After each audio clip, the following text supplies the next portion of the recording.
Hello friends, இன்றைக்கி நம்ம beach ஸ்டைலில் ஒரு தட்டைப்பயிறு சுண்டல் எப்படி ரெடி பண்ணுறதுன்றதை பார்க்கலாம்.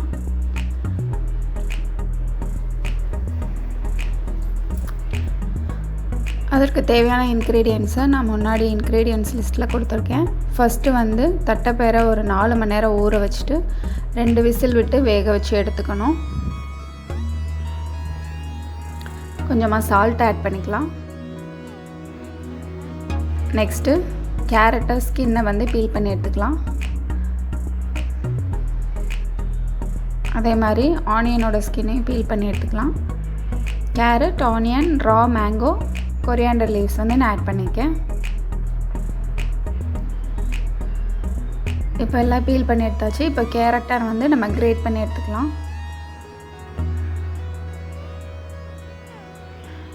மேங்கோவையும் இதே மாதிரியே கிரேட் பண்ணி எடுத்துக்கோங்க.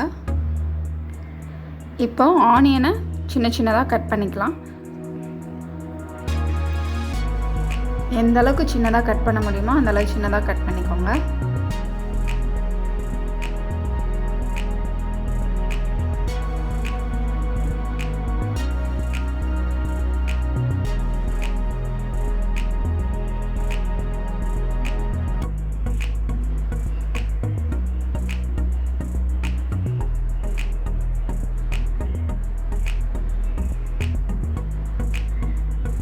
இப்போது நான் ஃபுல்லாக கட் பண்ணி எடுத்துட்டேன்.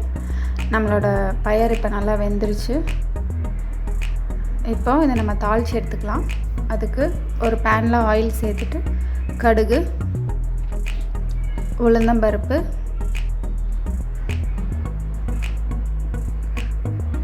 கடுகு உளுந்தும் நல்லா பொன்னிறமானதும் பச்சை மிளகா காரத்துக்கு ஏற்ப சேர்த்துக்கோங்க.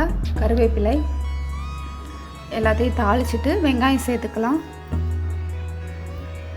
ஜஸ்ட்டு சும்மா வதக்கிக்கோங்க. ரொம்ப கோல்டன் ப்ரௌன் ஆனணும் இல்லை. வெங்காயம் லைட்டாக வெந்துச்சுன்னா போதும். கொஞ்சம் நல்லா வதக்கிட்டு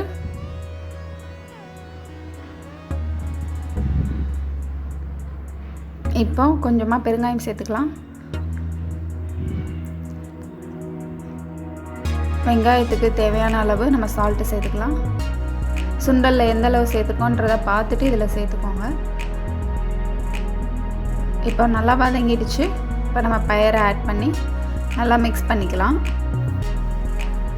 அந்த தண்ணியெல்லாம் ட்ரை ஆகிற அளவுக்கு நல்லா வதக்கிக்கலாம்.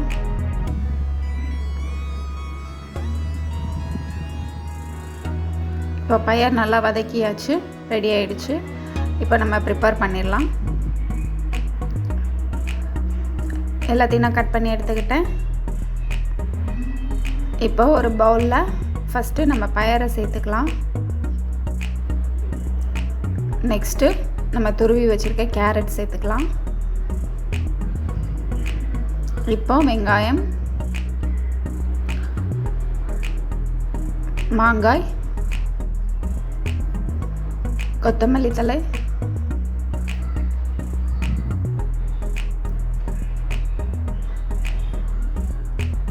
கொஞ்சமாக லைம் ஜூஸ்,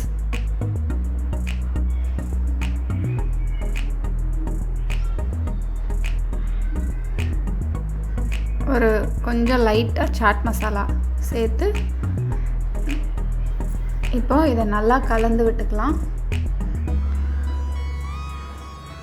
இப்போ நம்மளோட பீச் ஸ்டைலில் ரெடி பண்ணி தர சுண்டல் ரெடி ஆகிடுச்சு. இதே மெத்தடில் நீங்கள் பட்டாணி, பாசிப்பயிறு எல்லாமே நீங்கள் ரெடி பண்ணலாம்.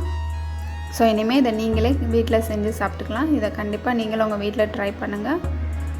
மறக்காமல் சேனலை சப்ஸ்கிரைப் பண்ணுங்கள். வீடியோ பார்த்ததற்கு நன்றி.